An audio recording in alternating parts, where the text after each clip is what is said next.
Rahim ya Habib, saya mau bertanya, pada zaman yang penuh dengan fitnah ini, banyak orang sekarang ini tidak dapat menjaga lisannya.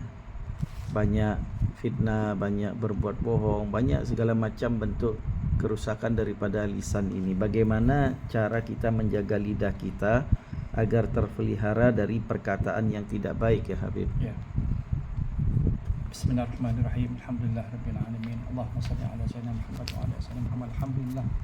Ya, kita sama-sama pada zaman yang serba maju ini, yang kita melihatnya sendiri, banyak sudah manusia, ya, golongan manusia segala-galanya lah, termasuk golongan orang-orang yang beriman, ya, kita nampak-nampaknya terpengaruh dan terikut di atas perkembangan zaman ini.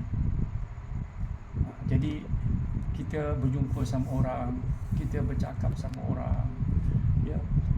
Jadi kita biar macam mana pun hendaklah kita jaga perkataan-perkataan yang kita nak keluarkan itu, supaya jangan sampai tersakit pada orang yang mendengarnya itu. Biar kita siapa sekalipun, kita peliharalah sahabat kita, pergaulan kita dan kawan-kawan kita yang sama-sama kita berjumpa setiap hari.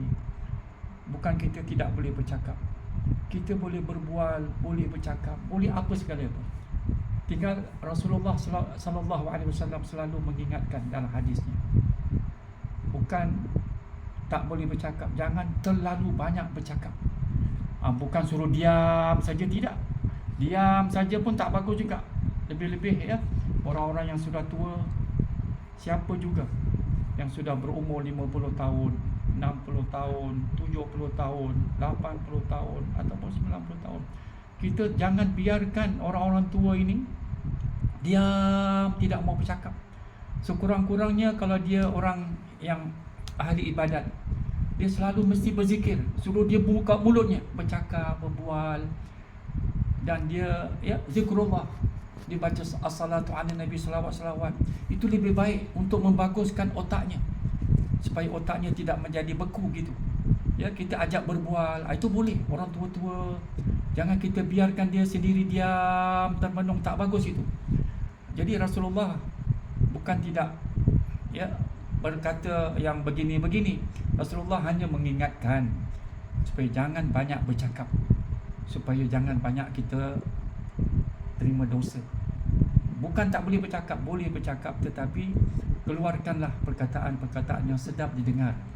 Rasulullah sallallahu alaihi wasallam mengingatkan hadisnya. Qala Rasulullah sallallahu alaihi wasallam, daripada hadis Ibnu Umar radhiyallahu anhu, la tukthirul kalam bighairi dzikrillah. La tukthirul kalam bighairi dzikrillah. Fa inna kathratal kalam bighairi dzikrillah qaswatun lil qalb. Wa inna ab'adan nasi minallahi ta'ala al-qalbus qasi. Wa inna ab'adan nasi minallahi ta'ala al-qalbul qasi. Maknanya apa hadis Rasulullah yang artinya jangan banyak bercakap. Kalau tidak ada zikrullah, kita bercakap, kita kadang-kadang bilang astagfirullah, kita bilang gitu. Astagfirullah. Tidak apa, kita bilang gitu, ya Allah, astagfirullah. Masukkanlah nama-nama Allah gitu. Kerana apa? Fa inna kathratal kalam bighairi zikrillah. Inilah dia. Kalau kita nanti dia bercakap terlalu banyak, kita akan menceritakan hal-hal kadang-kadang yang pelik-pelik, yang kadang-kadang tak pernah kita dengar, orang mendengar begini. Terus nanti apa? Jadi gosip, perbualan yang tak sedap, jadi ghibah, jadi an-namimah. Kita membawa perkataan, mencerita-cerita hal-hal orang yang bukan-bukan. Itu yang datang dosa nanti. Kalau tidak ada zikrullah, hati itu nanti menjadi keras. Menjadi keras maknanya menjadi tidak baik. Ya. Wa inna ab'adan nas, dan orang yang manusia yang paling jauh daripada Allah Taala itu siapa dia? Al-qalbul qasi, hati yang keras, hati yang tidak mau menerima teguran. Ya, ada orang kan kita macam beri, cukuplah, jangan panjang-panjang. Awak ni bercakap luar biasa, ikut sedap, ikut ini, ikut marah, ikut apa semua. Ingat baik-baik. Itu semua al-qalbul qasi, hati yang tidak mau menerima kebenaran, hati yang tidak mau menerima teguran, marah sana, marah sini. Itu tidak bagus. Jadi kesimpulannya daripada hadis Rasulullah SAW tadi, Nabi bilang jangan banyak berbual, jangan banyak bercakap. Jangan, maksudnya ni ustaz cakap begini, jangan bilang ustaz tu suruh diam-diam lah, jangan bercakap banyak lah. Bukan, jangan cakap pada umum gitu, tak bagus ya. Jadi kita boleh bercakap, boleh berbual ya. Apa salah kalau perkataan itu baik-baik, apa salah? Ya, kita boleh ketawa, boleh senyum ya. Jadi jangan bawa cerita-cerita yang tak sedap didengar. Itu satu. Dan kedua, ikut hadis Rasulullah yang sallallahu alaihi wasallam yang lain ya, daripada An Uqbah bin Amir radhiyallahu anhu qala qultu ya Rasulullah man najah. Macam mana kita nak mendapat ketenangan, kemenangan dalam dunia ini? Ya, kita nak hidup kan. Jadi kita berjumpa orang sana, orang sini, kita boleh berjumpa. Tapi apa kata Rasulullah? Ingat, amsik alaika lisanak. Maknanya kita kena jaga, kita kena kontrol, kita kena seberapa baik kita jaga lidah kita. Jangan ikut sedap. Wal yasa'ka baituka, supaya nanti rumah tangga kita jadi bahagia. Rumah kita rasa tenang, aman, ya. Rumah kita kalau apa tak sedap kan, jadi kita nak tinggal dalam rumah tu tak sedap, fikiran kita terganggu. Ya, jadi orang pun benci, orang pun tak suka. Sebab itulah kita nakkan kita masuk rumah kita lapang dada kita, lapang fikiran kita. Rumah kita tu satu nikmat. Tapi kalau kita tidak jaga mulut kita, tidak jaga lidah kita, kita sedap keluarkan saja, jadi nanti bahayanya masuk dalam rumah pun kita tak bahagia. Lepas itu kata Rasulullah, wabki ala khati'atika wa abki ala khati'atika. Terus kita banyak menangis atas kesilapan kita, kesalahan kita. Takkanlah kita ni semua tak ada pernah buat dosa. Takkanlah tak pernah kita keluarkan kata-kata yang kotor, kata-kata yang tak sedap didengar oleh orang. Kan ada kadang-kadang kan, kepada siapa jugalah. Ya, siapa juga. Kadang-kadang ya, anak sama bapa pun atau sama ibunya pun kadang-kadang kan, anak-anak pun menangis juga apabila ibunya mengeluarkan kata-kata yang kasar ataupun siapa pun ya. Jadi juga begitu juga sebagai seorang guru, mesti nak jaga jugalah kepada anak-anak muridnya, supaya jangan anak murid itu bawa balik ke rumah, tengoklah guru saya hari ini mengeluarkan perkataan yang kasar-kasar sampai membuat dia tak boleh tidur malam. Ini yang tak bagus. Jadi ambillah kesimpulannya ialah kita boleh bercakap, tapi janganlah kita bawa cerita-cerita orang yang tidak ada kena-mengena dengan kita. Sebagaimana kata Rasulullah SAW dalam hadisnya, siapa yang dikatakan orang yang paling baik, orang beriman, orang Islam, min husni islamil mar'i tarkuhu ma la ya'ni. Ada baiknya kalau kita betul nak jadi orang Islam yang baik, orang Islam yang bagus, kita jangan cerita hal-hal orang yang bukan-bukan lah. My own business. Kalau kita cakap orang dengar orang putih gitu kan. Jadi kita jangan cerita hal-hal orang, lebih bagus. Lagi bagus kita cerita hari ini, kita cakap, ya Allah, hari ini ada tak aku buat baik dengan orang? Hari ini ada tak aku memberi pertolongan dengan orang? Hari ini ada tak orang yang melihat muka aku senyum, melihat muka aku? Itu lagi bagus. Ya, kita bercakap dengan diri sendiri kita lagi bagus. Ya, kita tanya, kita ingat, ya Allah, alhamdulillah, mudah-mudahan hari ini Allah Ta'ala mendengar doa aku. Hari ini mudah-mudahan Allah Ta'ala kabulkan permintaan doa aku. Mudah-mudahan aku hari ini, kita bercakap dengan Tuhan lagi bagus. Kalau kita dah fed up nak bercakap dengan orang semua yang kita tak suka ke apa ke, lagi bagus kita beri semua cerita-cerita ini minta-minta dengan Allah Subhanahu Wa Ta'ala. Pasal apa?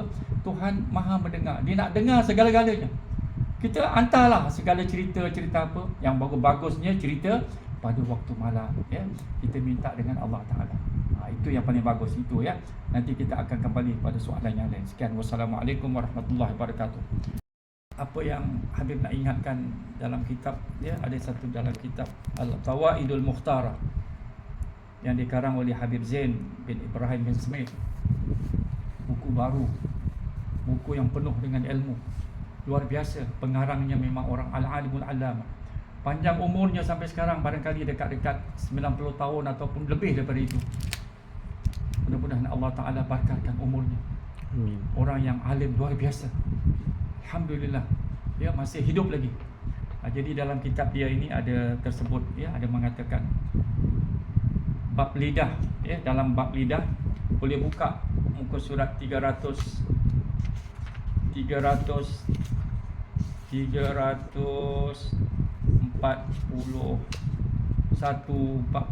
43 sampai 48, 348. Di antaranya apa?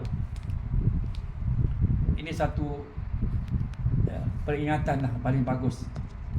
Katanya, kana al-Imam Ali Zainal Abidin radhiyallahu anhu.